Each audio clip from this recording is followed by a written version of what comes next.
what is the percent yield?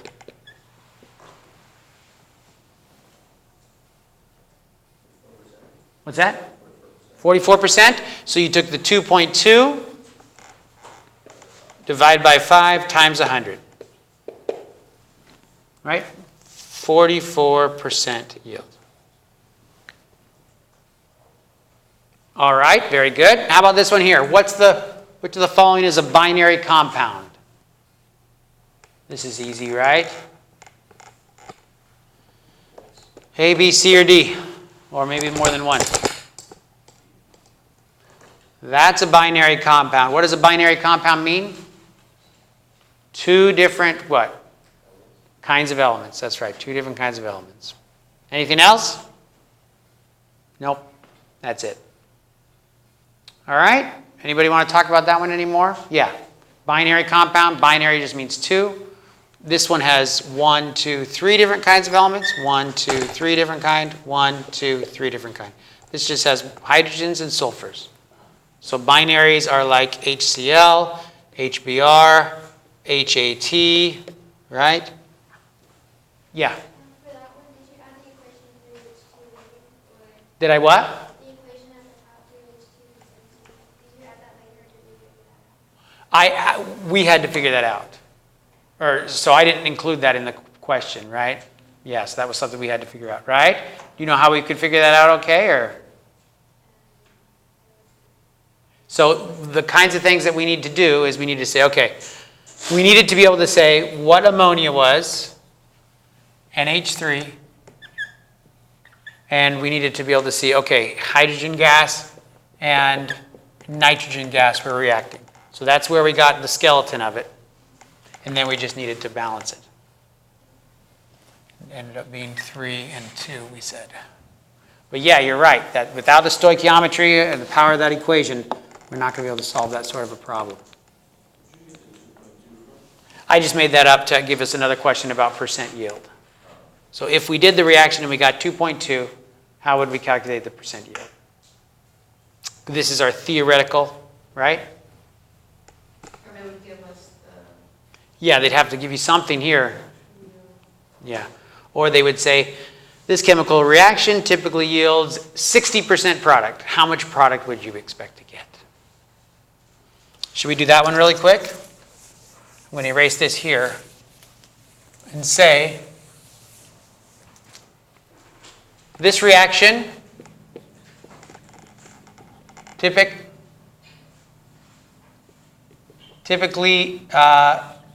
results in 60% product.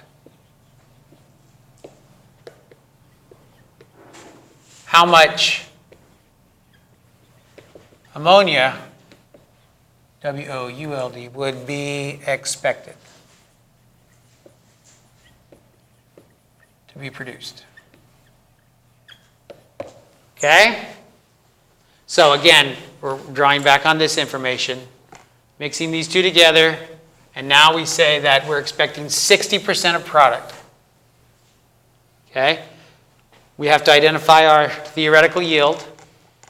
We still know 100% would be 5 grams, right? So we're not going to get more than 5 grams, right?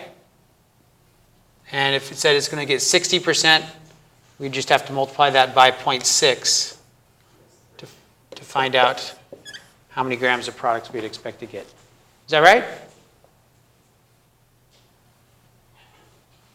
Okay. So 3 different problems in there, different layers. Okay, which one of these is a mixture?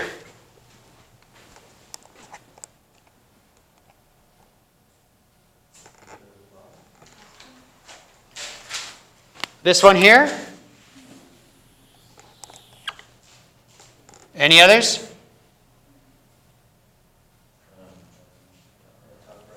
This one's a mixture also, right?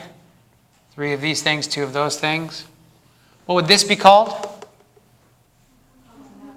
Compound? Could it be an element? No. This one? Element. Could it be a compound? I mean, yeah, I didn't really say element A and element B, but yeah, generally those are going to be elements, so no. Okay. Okay, good job. What's the empirical formula for this compound? Can we find the empirical formula from mass percentages? Is that too easy? Do we want to waste time or?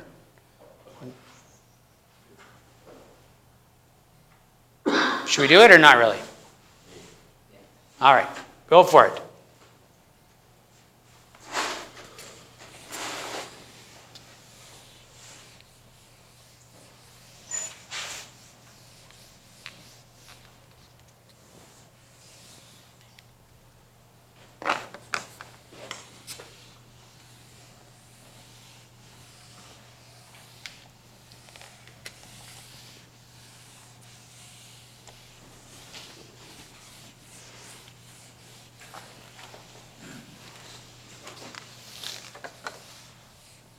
This will be the last problem, so if you think this is an easy one and you want to leave, feel free to leave.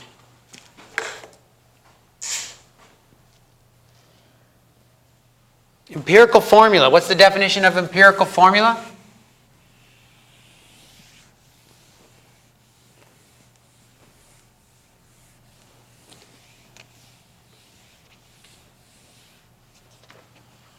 What's the definition of an empirical formula?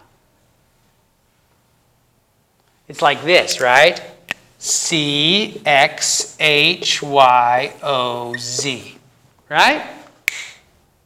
That's the empirical formula. It's a molar ratio of the different elements in that compound. So if we have given information in percentages, what does that mean? Does that mean mole percent? What are these percentages? These are mass percent, right? So we can just change these to grams. We can say 52.14 grams of carbon. And what am I going to take that to? Moles of carbon, because I need to know the molar ratio. Do the same thing for moles of hydrogen and moles of oxygen. And after I have those molar values, I should be able to place them in these spots, X, Y, and Z, and then find out what the whole number ratio is for my different elements.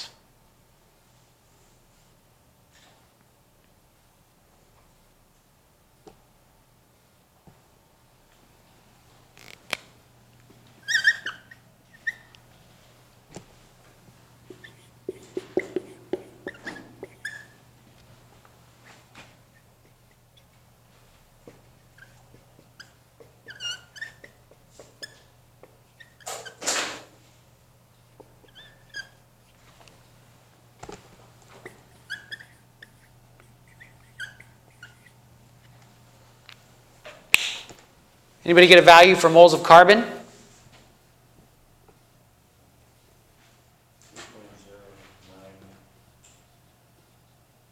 2.09. How about moles of hydrogen? 13.15. I don't know. 52.14 divided by 12? Maybe it's not 2. What's that? 4.35. Okay. 13.15 for that one. How about oxygen?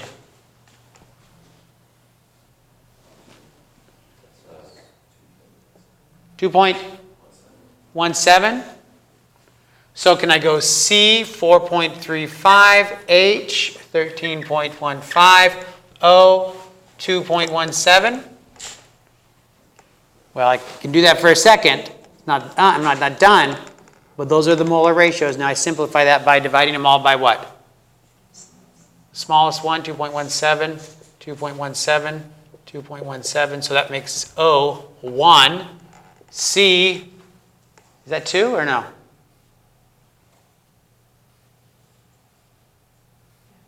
Two. H, is that 6? So C2H6O, there's my empirical formula.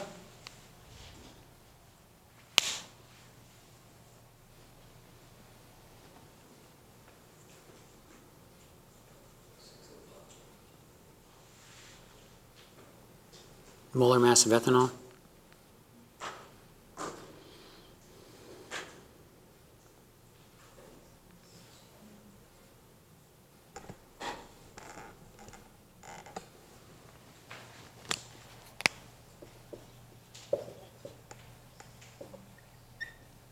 Okay, so C2H6O is my what? What did I call it?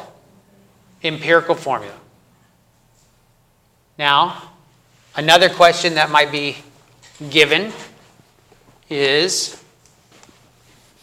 a compound that has an empirical formula of C2H6O, compound with an empirical formula with that has a molecular mass of 138.21 grams per mole. What is the molecular formula? What's the molecular formula?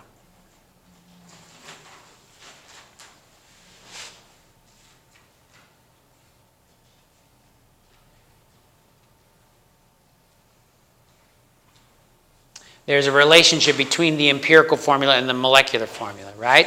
Just like there's a relationship between the empirical mass and the molecular mass. All right? The molecular mass and the empirical mass differ by a multiplier, right? Remember that business? Empirical mass and the molecular mass. Just like the empirical formula and the molecular formula differ by a value. Do we know what the molecular mass is? 138.21. Do we know what the empirical mass is? Yeah, we can add it up. 16 plus 24, 36? 46? So that information, empirical mass and molecular mass, can give me the multiplier, right? 138.21 divided by 46? 3? So it's 3. So this multiplier equals 3. So how do I find the molecular formula now? Multiply all these by 3. So it's C6H18O3. Did I do that right? 2 times 3 is 6. 6 times 3 is 18.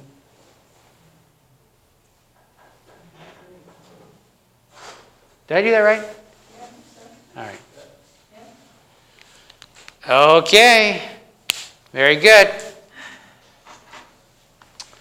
So, we went over a lot today. That was good. Did you get that, Walt, or no?